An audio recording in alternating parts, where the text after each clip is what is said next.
Thank you, Joe. Right. Hi, everyone. Thank you for joining us today for this live Q&A about the Both Sides Now Action Learning Collective. The Action Learning Collective is a new development programme for music industry professionals, specifically women and non-binary people from the north of England. The programme is the second announcement in a large-scale piece of work which we've been developing to support emerging and established leaders working in the northern music industry.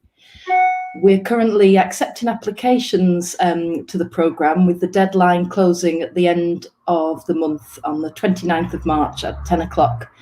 So more information about that application can be found on our website, which is brightersound.com. But we thought we'd have a bit of a chat this afternoon with Julia Payne, who's the founding director of the Hub, who is going to be facilitating this network. Thank you very much for joining us, Julia, and I'll hand over to you in a second. A few questions have been sent in already, but if anybody has any others, please put them in the comments and we'll do our best to answer them. So to start us off, Julia, I wonder if you could introduce yourself and tell us a bit about how you first got into action learning. Sure. Hi, Kate. It's nice to be here today. So yes, action learning. I have been involved in action learning for, probably about 10, 12 years, something like that now. And I was first offered the opportunity to train, I suppose, or learn how to do action learning through a cultural leadership program, probably not that dissimilar to the one that Brighter Sound are running now. And I went along, I have to admit, slightly skeptical. You know, I am quite an empathetic person. I do a lot of mentoring. And I thought, well, do you know what? I suppose this is just like 3 days out of the office. This will be really good, you know. But I didn't really expect to maybe learn quite so much as I did, or to just be introduced to such a powerful sort of concept. I thought it was a bit Emperor's New Clothes, just sitting and asking questions and having a bit of a chat. But I did my training, and it was probably one of the most pivotal pieces of training I've done in my career, I think, actually. So I trained, I was in an action learning set very similar to the one that we're going to be setting up through this program. I learned all about action learning through that. I learned how to become a facilitator, and the set that I was in carried on meeting for about 4 years. So it was great. Through this kind of 3 days worth of training, I ended up with kind of 4 years worth of amazing professional sort of peer support. And then very soon after that, I started to then run action learning sets as part of the professional development work that I do. So, and I've been running them ever since. And we've really kind of ramped up the amount of action learning that we've been doing over the last year in light of the pandemic. It's been a real lifeline, I think, to people doing it over Zoom at a point where, you know, we've all just been so isolated. So yeah, I've been doing a lot of it in the last year. Fab. Thank you very much. And could you tell us a little bit more about this programme and what it's going to entail? Yeah, sure. So we're setting up an action learning set that's going to meet 8 times, once a fortnight. And what we're going to do is bring together a group of 8 people. You'll work together. You'll become each other's kind of go-to people. You'll meet 8 times, each time for about 3 hours, which sounds like quite a long time, but it goes very quickly.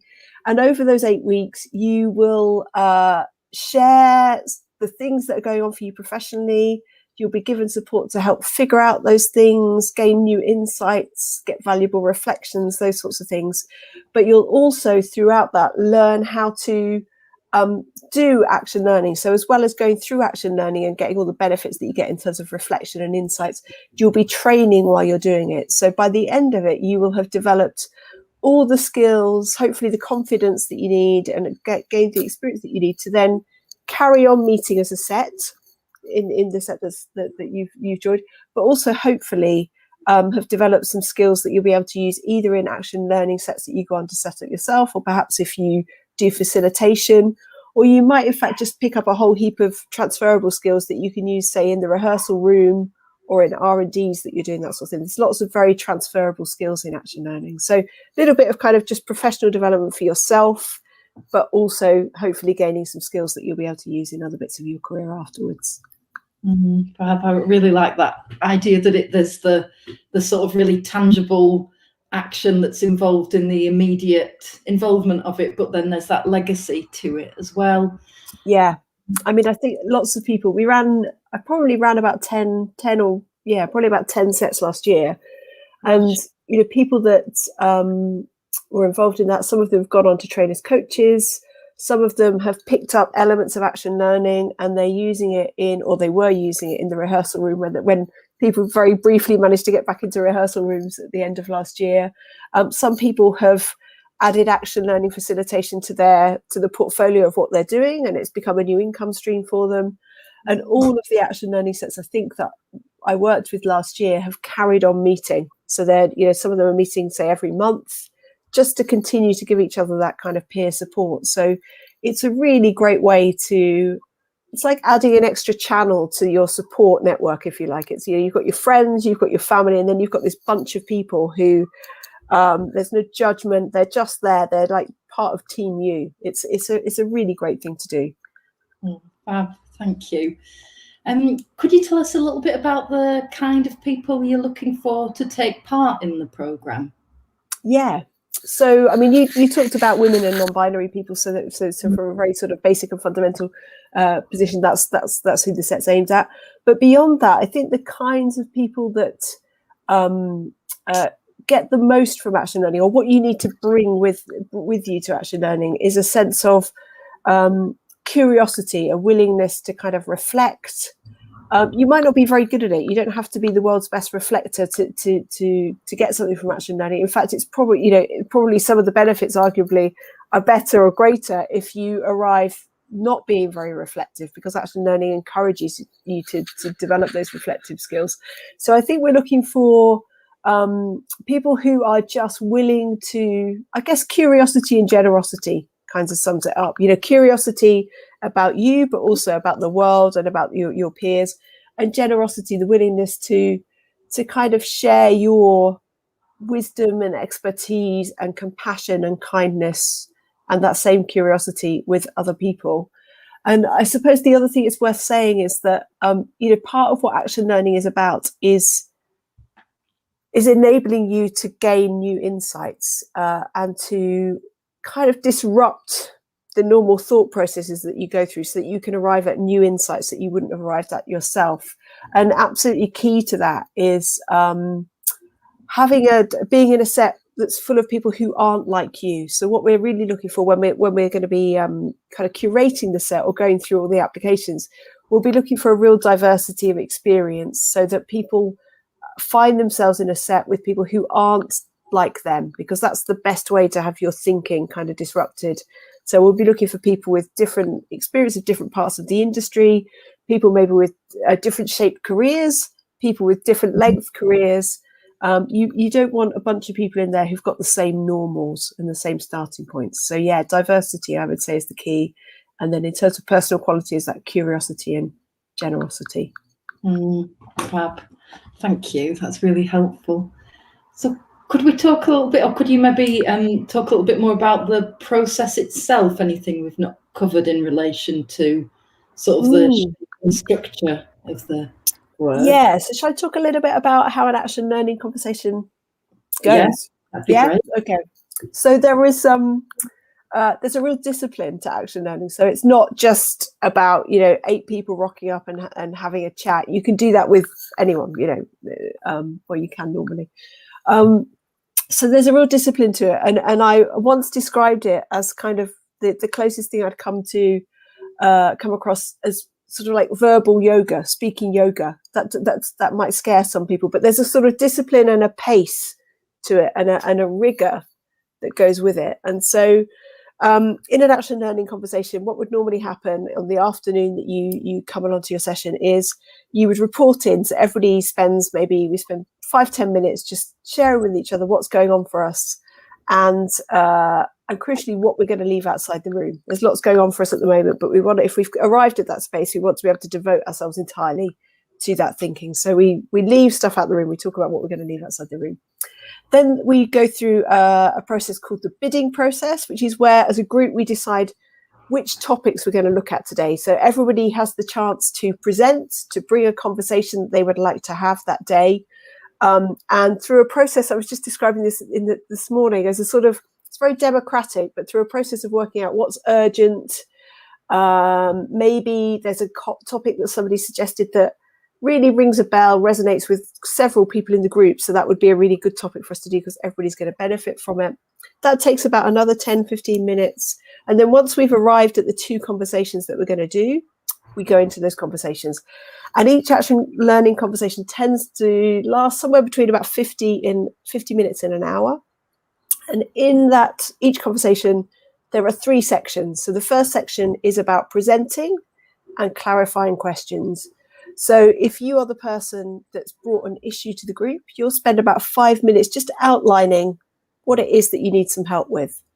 And that could be really well formed. You might have a really well formed question, or you might just arrive with, oh God, I'm just really stressed and my productivity's gone down the pan and I just don't really know what's going on. I just don't know where to start. It could be as woolly as that if you need it to be. Once you've done that, we go into what we call clarifying questions. And those are where other set members will just try and get to the fact of the matter.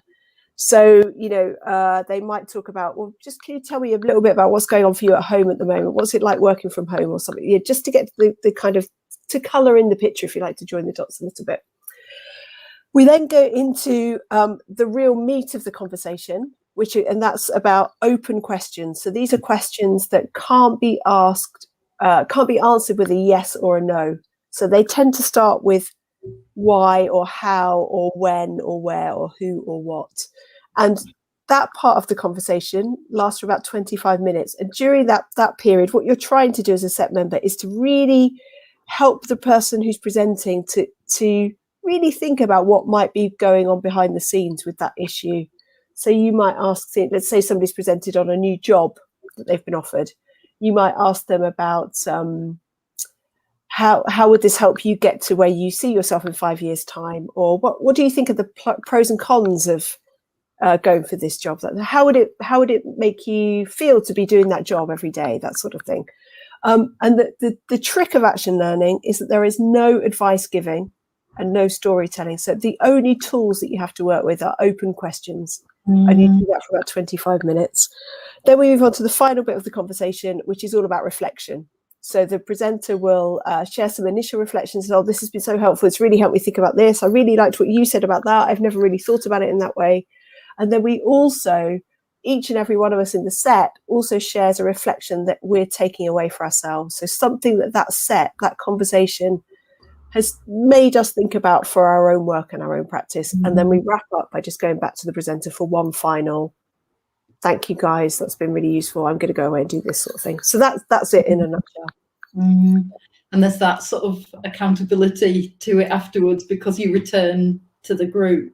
Exactly. Yeah. And what's great about it is, like when you're, I was going to say when you meet with a friend, but we can't really do that. But, if you meet with a friend and they say, oh, I've got this thing going on, and somehow it's always more helpful to kind of help somebody else with their thing than it is to think about your own stuff. So action learning is a bit like that, in that somebody will come along with an issue that they need some help with. But I guarantee that there will be something in what they talk about that will make you go, oh, yeah, I need to think about that as well. So even if you don't present that week, I guarantee that you go away with pages of notes of, things that you're going to do differently, things that it's made you think about, questions that you thought, yeah, I could really do with thinking about that question. So it's like a kind of, it's like an adrenaline.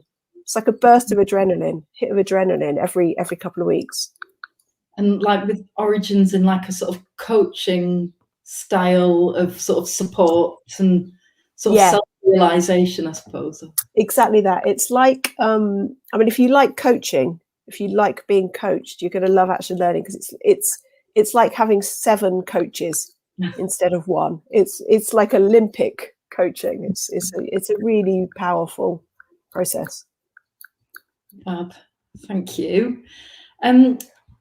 I was just going to ask, actually, you mentioned earlier about the sort of how busy you've been with it, really, and in terms of like the current climate, how it's been a bit of a lifeline for people who are finding themselves at different sort of stages or very much in different situations than they were anticipating. and how this process is sort of having an impact on individuals at a time like this. Yeah. I don't know if there's a sort of obviously, you know, the confidentiality of the action learning set's something to be mindful of, but how this sort of intervention in some respect at a time like this can sort of really impact people at a critical point. I think, you know, I think what action learning gives you at a time like this is just a sense of community. You know, lots of us feeling really isolated. We're not having those kind of corridor conversations that we maybe had when we were seeing people all the time. We're all doing lots of things for the first time, even now, a year on from when all of this started. You know, I was reflecting just the other day how much I'm still doing for the first time, you know, and that's hard. And you have to rely on your gut instinct a lot, and your intuition, and yourself a lot. And so I think what you get from action learning is a bunch of people that you can ask questions of, you can go to for help, but also people who are going through something similar with you and who can just offer you a bit of, yeah, I know what that's like. You know, you get bonds of trust establish themselves so quickly in action learning. It's a kind of magic, I think, and it's because people come along, show up, are ready and feel safe enough to be quite vulnerable, to talk about stuff that is professional but inevitably touches on the personal. When you think about what we're all going through now, if you're struggling with productivity, it might well be because of something else that's going on, you know, in your family life or something like that. So the professional and the personal kind of mesh, and it just gives you a space for yourself, a space to do a bit of reflection, to give yourself a bit of time. And I would say that the other thing that often happens is that little sidebar conversations go on. So I don't mean literally in the chat, or they do sometimes originate in the chat, but somebody will say, oh yeah, I did something like that a couple of years ago. So if you want to have a conversation outside of here, we could do that. So little mentoring relationships develop, little collaborations get sparked, those sorts of things. So I just think it's a point of connection at a point where, you know, those connections are harder to find, and where sometimes your brain can be telling you all sorts of weird stuff about what's going on and what reality is like and those sorts of things. And this is a way to kind of just counter that a little bit. Yeah, great. On a really practical level, the collective will be running, sort of operating in a digital format, won't it? Which is, you know, has its strengths and its weaknesses. Yeah. And from our perspective, it's really great because it enables people who live all across the north to be able to access it and sort of eliminate sort of any potential access issues with regards to travel and transport. But you know, going forward, there's the potential for it to sort of translate into an in-person thing if people sort of want to continue it beyond the length of the sort of setting up phase. Yeah. And I'm guessing there are, sorry, noisy road.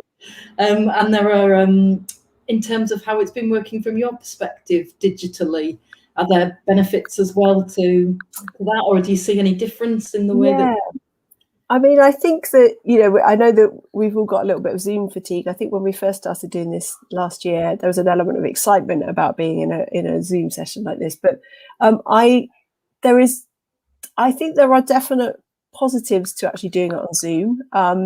So it's there's something about looking at people on a screen which gives you a much more kind of direct kind of contact with what's going on visually. So you see their face, you study their faces a lot more, I think, than you would do in real life. And I think we've all become quite attuned to looking for kind of visual cues and body language. And when people are energized, they sometimes lean in, and when they're, you know, so actually, in a way, doing it on Zoom is more intimate than doing it in real life. And on a really practical note, often when you do action learning in real life, you're sitting in a circle. It's the kind of thing that normally happens in a circle. So there's always somebody in your blind spot, you know, when you're presenting or facilitating. So it's quite easy to kind of miss people, you know, particularly when you're the facilitator. So I think there are some pluses to to being on Zoom. And it does mean that people who couldn't normally meet do get together.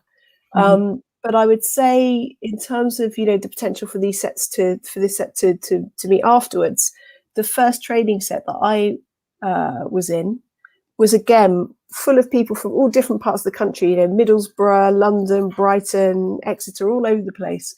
And we met, I think, once every 2 months, 2 or 3 months, something like that. Once we'd done our training, and that group of people was so special that it didn't matter that it cost 50 quid to get on a train. You'd book it in advance. We'd set the dates in advance so we could all get the cheapest train tickets. And we just absolutely protected that time because we knew it was really valuable time that we were investing in ourselves, and it was so useful. So I would say, in terms of this set, don't worry if the group is meeting everywhere, because you can move around. You could carry on Zoom, and you could kind of experiment and see which one works best for you. Yeah.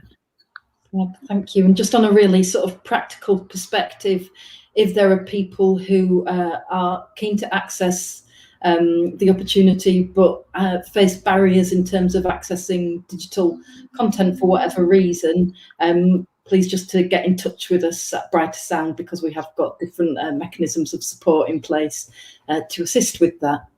Yeah, and also just on a really practical note, it's a difficult time for everyone. So if you're in the set and you feel that you just can't face having another day on camera, we can do all sorts of things with cameras off and chat and stuff like that. So sometimes people will turn up and say, I just can't be visually present today, and that's fine. So we can also work around things like that.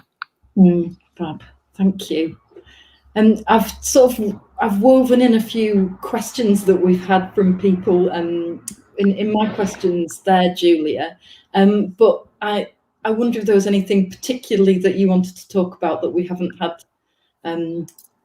chance to mention yet. Yeah, I mean, I think one of the things that it might be worth mentioning is that even though action learning is a thing and a discipline and a process and a practice, there's lots that you learn from it that's really, really transferable. So, at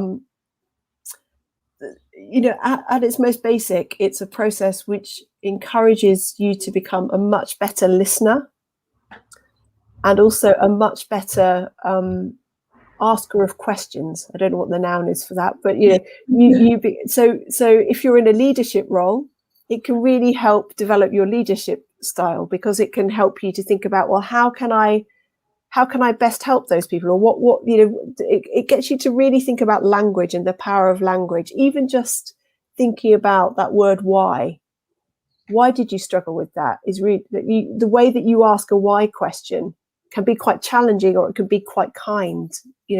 So why is that difficult for you is really different to why is that difficult?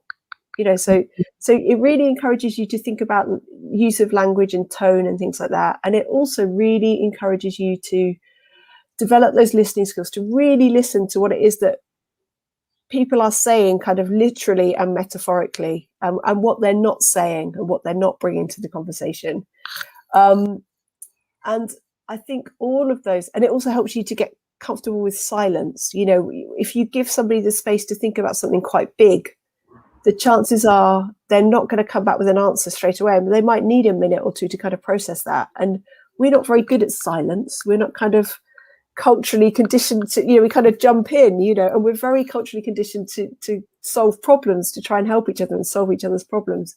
So this gives you a kind of a new set of tools in your toolkit, whether you're in a leadership role or if you're a musician and you're looking for different ways to kind of run rehearsals, or if you're a facilitator and you're looking for different ways to run workshops. There's a whole heap of skills that you develop that are eminently kind of pick upable and usable. Somebody even said, "God, it's really helped my relationship with my husband." I had that last week. Somebody said the way that we talk to each other as a family now has really changed, or the way that I talk to my family has really changed. So yeah, all sorts of benefits to it, all sorts of uses. Yeah. Amazing. Thank you. Before, I was going to close with just a couple of practical things, but have you covered everything that you wanted to say, Julia? I think so. Yeah. I think so. Thank you so much. It's been so That's great all right. to hear more about it. It feels, I mean, obviously we've been talking for quite a long time and I've been feeling increasingly excited, but I'm really can't wait to get going with this. So thank you for sort of giving that insight. And just on a really practical level, if people do have any questions, our contact details are all on the Brighter Sound website. We can forward stuff to Julia to get a more in-depth response and obviously help with any sort of questions or advice that people might need in regard to sort of how to, whether it's the right thing for them. Other than that, it's just a sort of quite straightforward application form, and all the details can be found on the Brighter Sound website. And just a little reminder again of that the closing date is the 29th of March, and that's at 10 o'clock in the evening. So I think this talk's going to be kept available for people with questions, but if there is anything that hasn't been covered in this conversation, then please just drop us a line and we'll respond. So thank you for listening and thank you again for your time, Julia. And No we're really problem at all. getting started. Thank Great you. stuff. Thanks very much. Take care.